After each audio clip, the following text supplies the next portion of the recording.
El descubrimiento de uno de los cementerios prehistóricos más grandes desenterrados mostró un campo de matanza. Una manada completa de paquidinosaurios se ahogó en una inundación repentina.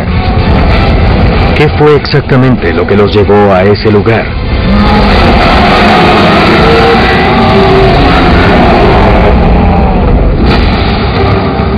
Primero, los científicos encontraron huesos de paquidinosaurios que tenían fracturas largas en forma de espiral, indicio de que habían sido pisoteados en una estampida de pánico.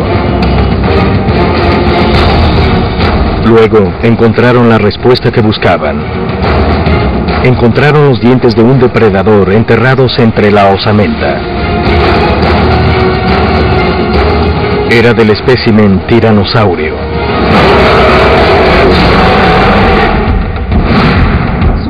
Eso nos sugería que quizás estos dientes de tiranosaurio de hecho eran de animales que pisoteaban los cuerpos de estos animales mientras los comían. Lo último en la evidencia lo proporcionaban los mismos huesos, porque empezamos a encontrar marcas de dientes de tiranosaurio en los huesos de los ceratopsianos. Y no había dudas que en ese tiempo los tiranosaurios definitivamente se comían los cuerpos de los paquidinosaurios que morían. Una inspección más detenida de los dientes y el número de recortes señalaba como responsable del ataque a un miembro de la familia tiranosauria. Era el depredador más mortífero de su tiempo. El albertosaurio.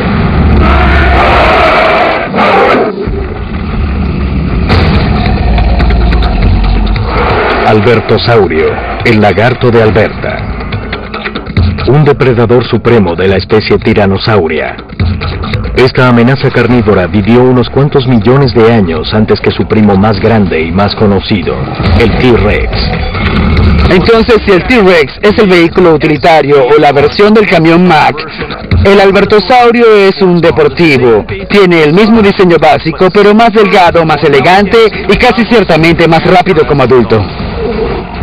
El albertosaurio medía unos 9 metros, unos 3 metros hasta las caderas, y pesaba unas 3 toneladas.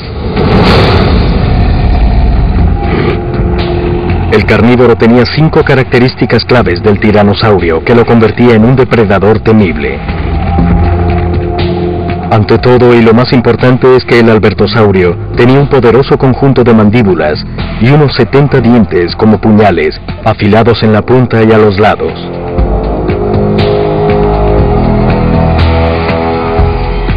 Está claro que los usaban para rebanar en lugar de aplastar a su presa. Sus dientes son encorvados, lo que significa que más o menos apuntan hacia atrás y también tienen filo con cerraduras. Es bastante particular porque están perfectamente adaptados para rebanar carne, pero no necesariamente para crujir hueso. La segunda característica clave del tiranosaurio era su visión binocular, la que le permitía una aguda percepción de profundidad. Tanto el tiranosaurio como el albertosaurio gozaban de un buen sentido visual. Una parte importante de eso se ve en la forma como el oído interno y los detectores de movimiento de la cabeza se relacionan con el sentido de la visión.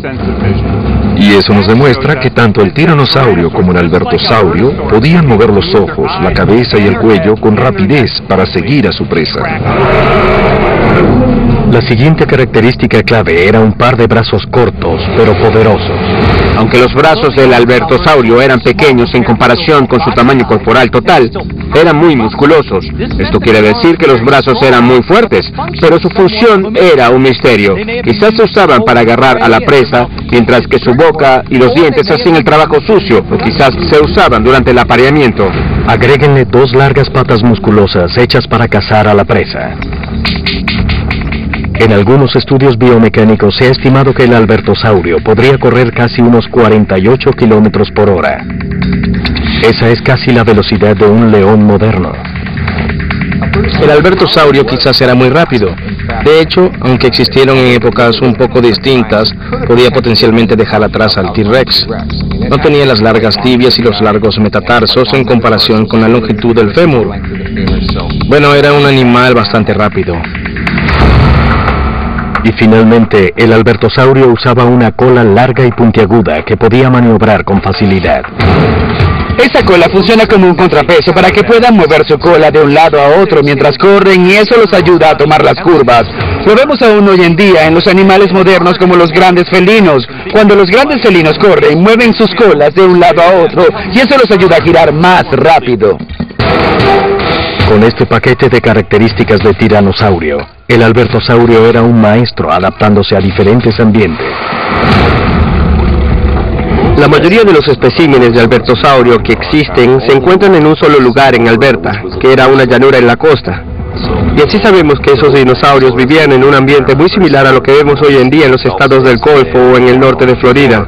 Pero tenemos otros especímenes de albertosaurios de Montana que ahora parecen ser de una especie diferente y parecen haber vivido en ambientes que eran más del interior del país, lugares que al menos eran muy secos por temporadas, y así podría ser que aunque el albertosaurio vivió en una gran cantidad de ambientes, de hecho, podría haberse constituido en diferentes especies en esos ambientes específicos. Pero hay otra pista sobre cómo vivió este depredador. En un sitio de Alberta Central, en Canadá, llamado Dry Island Bone Bed, el descubrimiento de múltiples esqueletos de albertosaurios demostró que este depredador cazaba en manadas. A fin de entender los métodos de caza del albertosaurio, los paleontólogos compararon el diseño de su cerebro con el de animales modernos.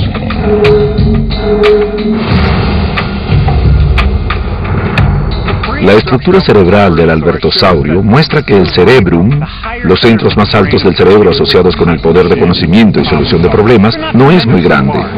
Hoy podemos ver a animales como cocodrilos o como algunos de los lagartos depredadores, como el lagarto vigilante, que en realidad no tienen grandes cerebros, pero tenían la capacidad de una variedad de estilos diferentes de caza. Así que aparentemente no se necesita mucho poder cerebral para ser un buen depredador. La estructura mental del albertosaurio nos mostraría que podían depredar acechando. Quizás tenía el cerebro para ser un depredador de cacería. Dicho de otra manera, podía perseguir a su presa. El albertosaurio tenía un cuello en forma de S. Esto le permitía atrapar a su presa como una culebra. En una pelea lo que haría es enfrentar a su atacante y entrar de cabeza con esos dientes masivos. Atrapaba a su presa y le arrancaba un gran pedazo. A él no le interesaba luchar, él simplemente quería infligir una herida para que se desangrara.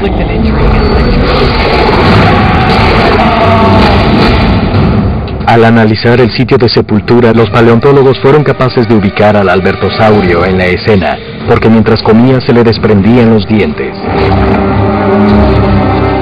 Cuando el albertosaurio se alimenta, a menudo cuando llega al hueso se le puede romper un diente.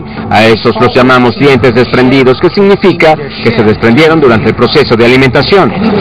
Cuando se encuentran dientes desprendidos en un lugar donde hay huesos de herbívoros, es evidencia clara de que un carnívoro masticaba sus huesos.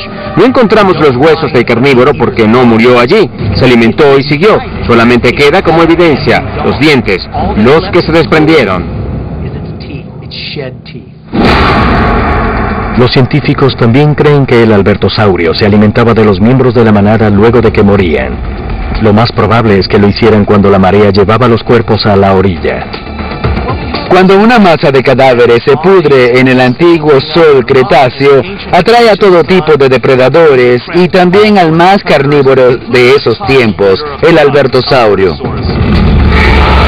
Ellos comen, mastican y algunos de los dientes de los que están por caerse, porque la dentadura de los dinosaurios siempre se renueva, se quedan con los huesos y la carne podrida de los paquirinosaurios. Así que cuando conseguimos todos estos dientes de albertosaurios en Pikestones Creek, demuestra que los albertosaurios estaban depredando, igual que los que harían cualquier carnívoro, ya que es carne que no se está defendiendo. Pero esto simplemente explica las secuelas de lo que ocurrió en Pipestone Creek. Era como una película de desastre prehistórico. El mundo del dinosaurio ártico colapsaba y los depredadores gigantes le cerraban cualquier escape. Solo le quedaba una oportunidad. Y eso sorprendería al paleontólogo más veterano.